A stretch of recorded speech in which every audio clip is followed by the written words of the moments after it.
Hello everyone, welcome to Priyanka chemistry classes. Last lecture में मैंने आपको नर्स्ड इक्वेशन अच्छे से एक्सप्लेन किया था। उससे रिलेटेड हमने एक न्यूमेरिकल भी किया था ताकि वो इक्वेशन आपको क्लियर हो सके।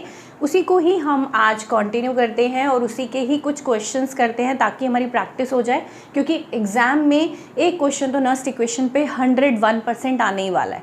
तो ये जो मेरा लेक्चर रहेगा, ये जो वीडियो होगा, उसमें हम 2-3 न्यूमेरिकल से इस नर्स्ड इक्वेशन वाले टॉपिक को एकदम क्लियर कर देंगे। जैसा कि आप बोर्ड पे देख रहे हैं, मैंने एक क्वेश्चन डाला है, calculate EMF of the following cell at 298 kelvin. ठीक है, आपको एक सेल रिप्रेजेंटेशन दिख रहा होगा। Chromium converts into Cr3+ and Fe2+ converts into Fe। बीच में सॉल्ट ब्रिज का साइन लगा हुआ है। This is the cell representation of this cell. ठीक है, और इसके नीचे आप देख रहे हैं इनकी कुछ कॉन्सेंट्रेशंस लिखी हैं। Cr3+ है 0.1 m और Fe2+ की कॉन्सेंट्रेशन है 0.01 मोल पर लीटर। ठीक है, साइड में आपको दो डाटा गिवन है जिनमें क्रोमियम का रिडक्शन पोटेंशियल भी गिवन है और आयरन का रिडक्शन पोटेंशियल भी गिवन है। स्टार्ट करें। जिसको नर्स्ड इक्वेशन क्लियर नहीं है, इससे पहले वाला वीडियो देखिए, मैं डिस्क्रिप्शन बॉक्स में उसका एक लिंक आपको डाल दूंगी, आप उस पर जाइए, पहले नर्स्ड इक्वेशन समझिए, फिर इस लेक्चर पर आइए ताकि ये न्यूमेरिकल आपको बिल्कुल क्लियर हो जाए। ठीक है, कैसे करना है स्टार्ट करें। आपको पता है नर्स्ड इक्वेशन क्या होती है? जब भी किसी भी सेल का ईएमएफ, सेल पोटेंशियल किसी डिफरेंट कॉन्सेंट्रेशन पर निकालना हो, मतलब 1 मोलर अगर कॉन्सेंट्रेशन ना हो, तो हम नर्स्ड इक्वेशन की मदद से किसी भी सेल का ईएमएफ निकालते हैं।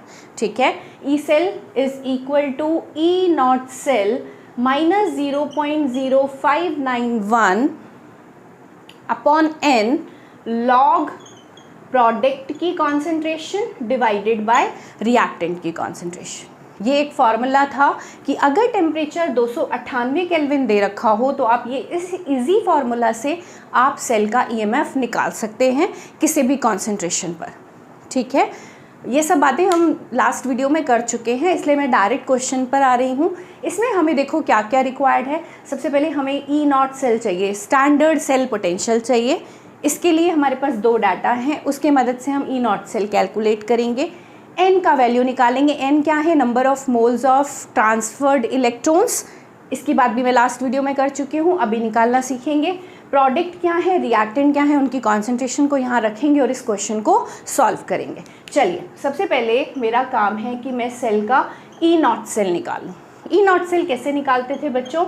ई naught cathode minus E naught anode. यहाँ भी हमें इसका स्टैंडर्ड रिडक्शन पोटेंशियल रखना है, यहाँ भी इसका स्टैंडर्ड रिडक्शन पोटेंशियल रखना है। इतनी बात समझ आ गई? क्लियर है? कैथोड कौन है बच्चों? आयरन। ठीक है, सॉल्ट ब्रिज के राइट में, क्योंकि कैथोड पर रिडक्शन हो रहा है। आप देख रहे हैं Fe2+ converts into Fe, 2 electron gain कर रहा है, रिडक्शन हो रहा है। क्रोमियम का क्या हो रहा है? ऑक्सीडेशन। ये एनोड की तरह बिहेव कर रहा है और ये कैथोड की तरह। इसका रिडक्शन पोटेंशियल गिवन है माइनस 0.45, माइनस एनोड का कितना दिया हुआ है? Minus 0.75 volt. ठीक है, माइनस माइनस हो जाएगा प्लस, ये प्लस का ये माइनस का, अल्टीमेटली हमें माइनस करना होगा। और ई नॉट सेल कितना निकल कर आएगा?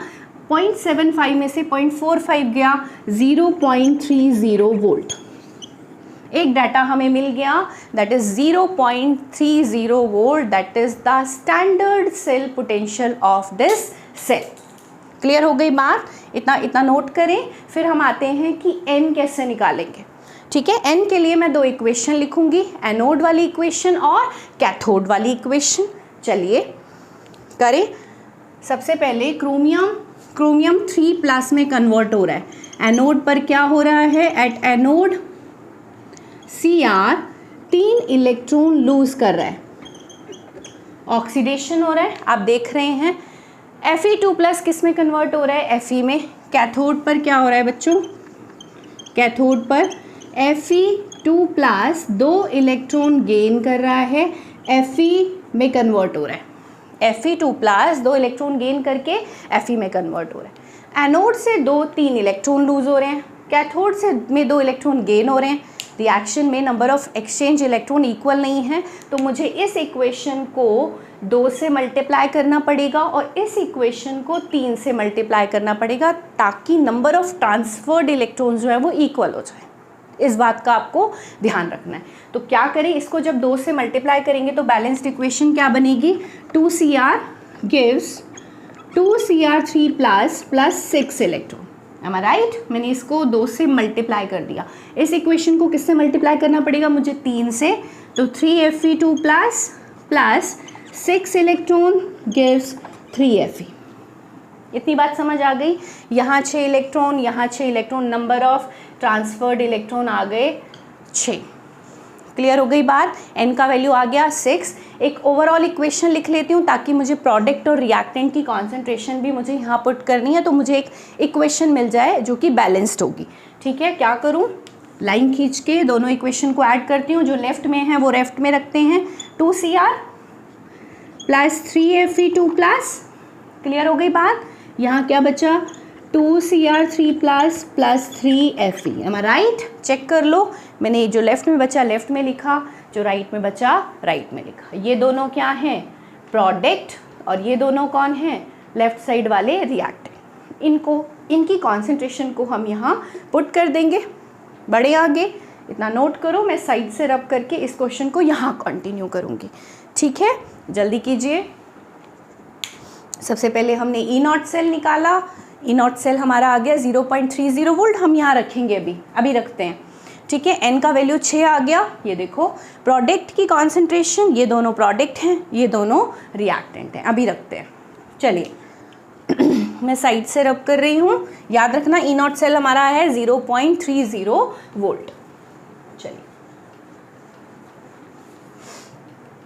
स्टार्ट करें।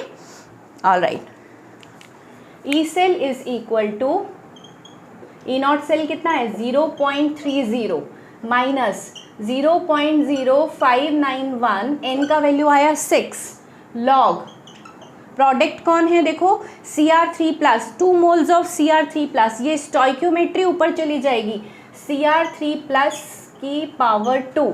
ध्यान से देखो, हमें स्टोइक्योमेट्री को ब्रैकेट के ऊपर लिखना होगा, और Fe की पावर 3 दिखाई दे रहा है, Fe की पावर 3 डिवाइडेड बाय नीचे क्या है, Cr की कॉन्सेंट्रेशन की पावर 2। मैं स्टोइक्योमेट्री को ऊपर भेज रही हूँ, इस बात का ध्यान रखना है, स्टोइक्योमेट्री को मत भूलना बच्चों। अगर 3 मोल हैं तो उसकी पावर 3 ऊपर चली गई। इतनी बात समझ आ गई। आप देखो ये जो क्रोमियम है Cr, ओनली Cr, ये सॉलिड स्टेट में है और सॉलिड की कॉन्सेंट्रेशन जो होती है वो 1 होती है। ऐसे ही आयरन जो है ऊपर वाला, उसकी कॉन्सेंट्रेशन भी यूनिटी हो जाएगी। ठीक है, यानी मेरे पास क्या आया बेसिकली 0.30 माइनस 0.0591 को मैं शॉर्ट में क्या लिख सकती हूँ 0.06, ताकि कैलकुलेशन करना इजी हो जाए, divided by 6 log Cr3 plus की कॉन्सेंट्रेशन कितनी है 0.1, देख पा रहे हो, तो मैं यहाँ क्या रखूँ 0.1 की पावर 2। है राइट? क्योंकि मोल थे ना वो ऊपर चलेगा, इस बात का ध्यान रखना। अगर ये आप भूल गए आपका क्वेश्चन गलत हो जाएगा। स्टोइक्योमेट्री का ध्यान रखना है आपको। Okay, clear? बड़े आगे चलिए। Fe आयरन जो सॉलिड स्टेट में, उसकी तो यूनिटी हो गई, तो 1 की पावर 3 का कोई लेना देना नहीं, 1 ही होता है। चलिए Cr, इसका भी 1 है। Fe2 प्लस का कॉन्सेंट्रेशन कितना गिवन है 0.01 की पावर 3। बढ़े आगे, चलो कट करते हैं। 6 ऊपर 0.06 है, इजी हो गई कैलकुलेशन। क्या आ गया 0.01, 0.30 माइनस 0.01 लॉग 0.1 को मैं 10 की पावर -1 लिख दूं ताकि कैलकुलेशन इजी हो जाए। भाई 0.1 क्या होता है 1/10, 1/10 का मतलब 10⁻⁻1, 10 की पावर -1 की पावर 2, ऊपर 2 लगा हुआ है। ठीक है, डिवाइडेड बाय, इसको मैं 10 की पावर -2 लिख दूं, इजी हो जाएगा। 0.01 है ना, 10 की पावर -2 की पावर 3, तो कितना हो गया ये 10 की पावर -1 का इंटू 2, तो ये हो गया 10⁻⁻2 और यहाँ क्या हो गया 10⁻⁻6। ईजी हो गया ना थोड़ा।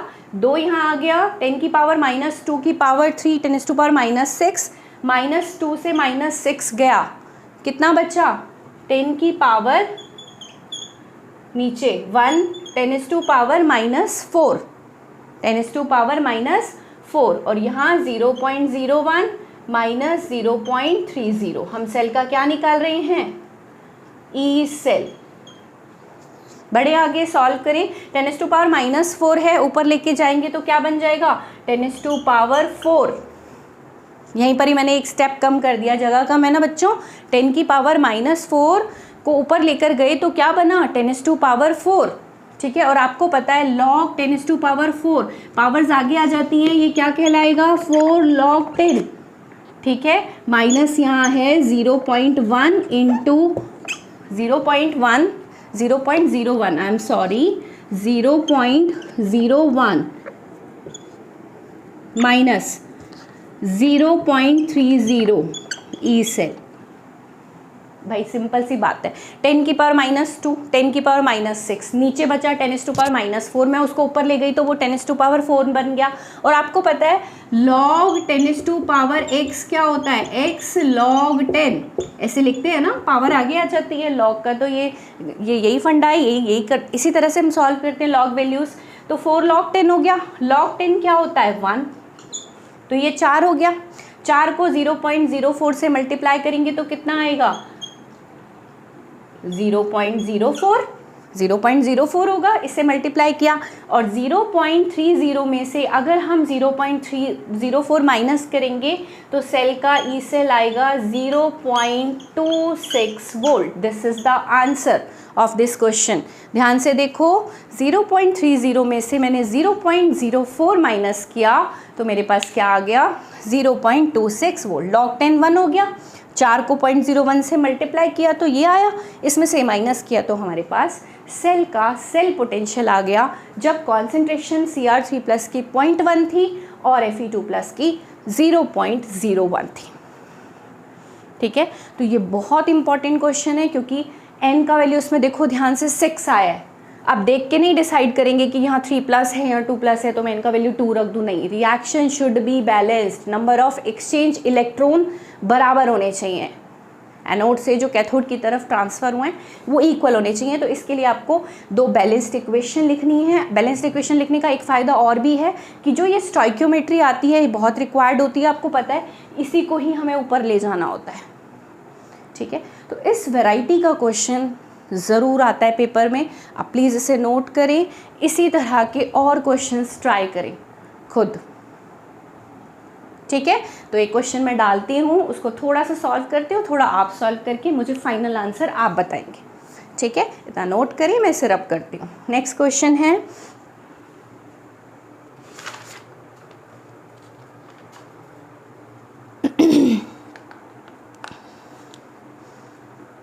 चलिए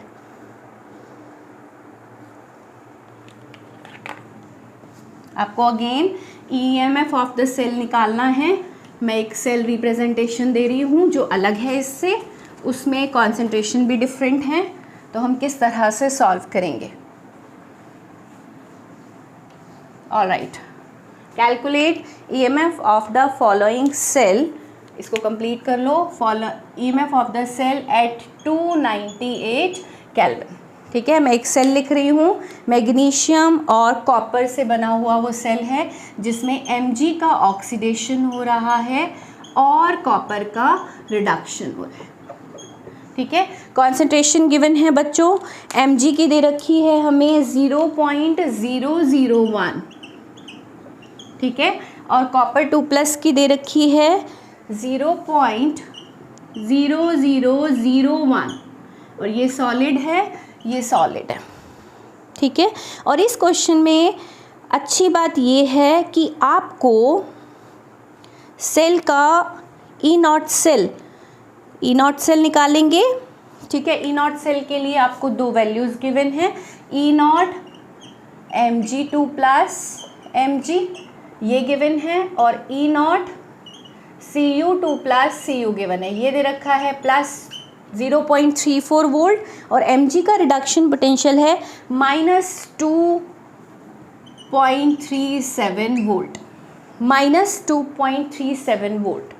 अगेन आपको क्या करना है, नर्स्ट इक्वेशन यूज़ करके इस सेल का ईएमएफ निकालना है। नर्स्ट इक्वेशन क्या रखेंगे, E cell is equal to E not cell minus 0.06 ले लेना ताकि कैलकुलेशन इजी हो जाए, एंड लॉग प्रोडक्ट की concentration divided by reactant. Again E not cell निकालने के लिए इन दोनों को यूज़ करेंगे, यहाँ से क्या निकल जाएगा, ई नॉट सेल, वो यहाँ यूज़ करेंगे।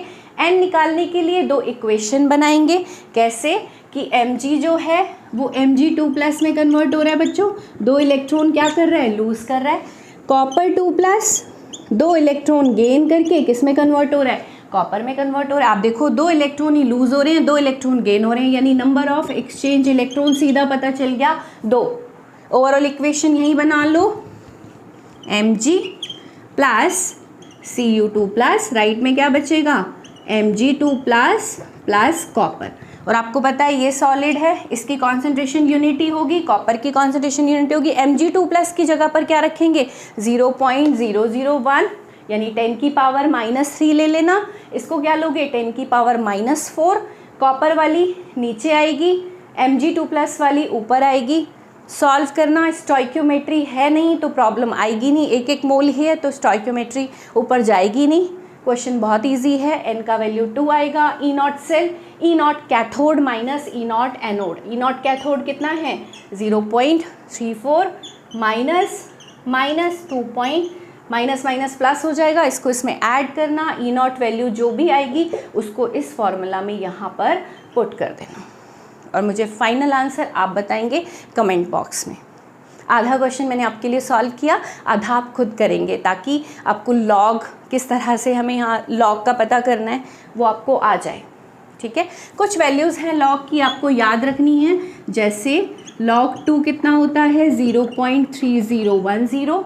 ठीक है, log 4 निकालना है, log 4 होता है 0.6020, ये आपको मालूम होना चाहिए। ठीक है, log 5 0.69 रख सकते हैं, log 3 0.47। ठीक है, इसके अलावा log में अगर आपको सिंपल चीज़ें पता करनी है कि log 10 की पावर x है तो उसको हम कैसे लिखते हैं, x log 10, और log 10 कितना होता है 1, log 100 कितना होता है 2, log 1000 कितना होता है 3।